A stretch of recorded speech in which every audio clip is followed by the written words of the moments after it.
अवामी मसला हुजनि या अवाम खे तफ़रीह मुहैया करण जे लाइ प्रोग्राम मुनक़िद हुजनि, सिंध टीवी हमेशा अॻु भरी रही आहे। उन रवायत खे बरक़रार कंदे सिंध टीवी नेटवर्क तरफ़ां टेलीनार जे सहकार सां दिसंबर जे सख़्त सर्दीअ में government degree boys college Nawabshah ते सारंग मेलो मुनक़िद कयो, जंहिंमें म्यूज़िकल प्रोग्राम मुनक़िद कयो वियो। म्यूज़िकल प्रोग्राम में अॻूणे सूबाई वज़ीर कानून ऐं जेल ज़ियाउल हसन लंजार, MP गुलाम कादिर खान चांडियो, अॻूणे सूबाई वज़ीर ऐं पब्लिक अकाउंट्स कमेटी जे चेयरमैन सलीम रज़ा जलबाणी, डिप्टी कमिश्नर नवाबशाह इब्रार अहमद जाफर पंहिंजे वालिद नसीर अहमद खान सां गॾु, जॾहिं त SSP शहीद बेनज़ीराबाद तनवीर हुसैन तुन्यो, म्यूनिसिपल कमेटी जो चेयरमैन अज़ीम Mughal, additional commissioner Mohammad Yusuf Abbasi, CMO Abdul Razzaq Sheikh, ताजर इतिहाद जो अॻवान अब्दुल क़यूम कुरैशी समेत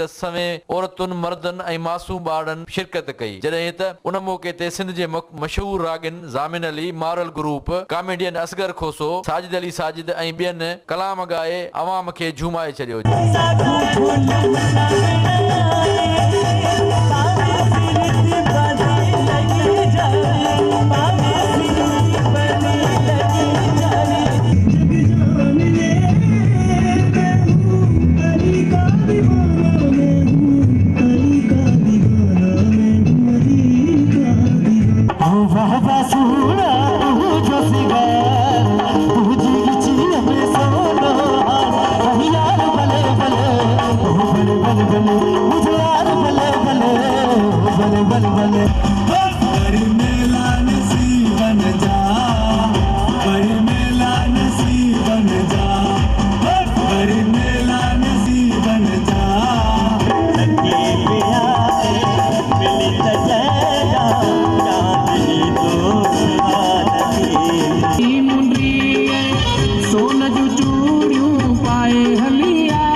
जॾहिं त अवाम खे तफ़रीह मुहैया करण लाइ चोडोल, झूला, फूड कॉर्नर ऐं औरतुनि जे सामान जा वॾा स्टॉल लॻाया विया, जिथे औरतुनि ऐं मासूम ॿारनि ख़ूब ख़रीदारी पिणु कई। जॾहिं त सिंध टीवी न्यूज़ जे ब्यूरो चीफ ज़ुल्फ़कार अली ख़ासकेली आयल महिमाननि खे अजरक ऐं सिंधी टोपीअ जा तोहफ़ा पिणु पेश कया। अहिड़ी रीति ही शानदार प्रोग्राम राति देर ताईं हलंदो रहियो। नाज़रीन, ही सिंध टीवी नेटवर्क ऐं टेलीनार तरफ़ां जेको फैमिली फेस्टिवल ऐं सारंग में लॻायो, नवाबशाह में लॻायो, तव्हां ॾिसो त दिसंबर जो महीनो आहे, सख़्त सर्दी आहे, पर तव्हां मुंहिंजे बैकग्राउंड में ॾिसो त सवनि जे तादाद में औरतूं, ॿार, मर्द ऐं नौजवान हिन प्रोग्राम में जेको आहे इंजॉय करे हिन जो चवणु आहे त अहिड़ियूं प्रोग्राम, अहिड़ा तफ़रीह प्रोग्राम नवाबशाह में थियणु खपनि, जीअं हितां जूं औरतूं, मासूम ॿार बि तफ़रीह हासिल करे सघनि। कैमरामैन रफ़ाकत आराई सां गॾु ज़ुल्फ़कार ख़ासकेली, सिंध टीवी न्यूज़ नवाबशाह।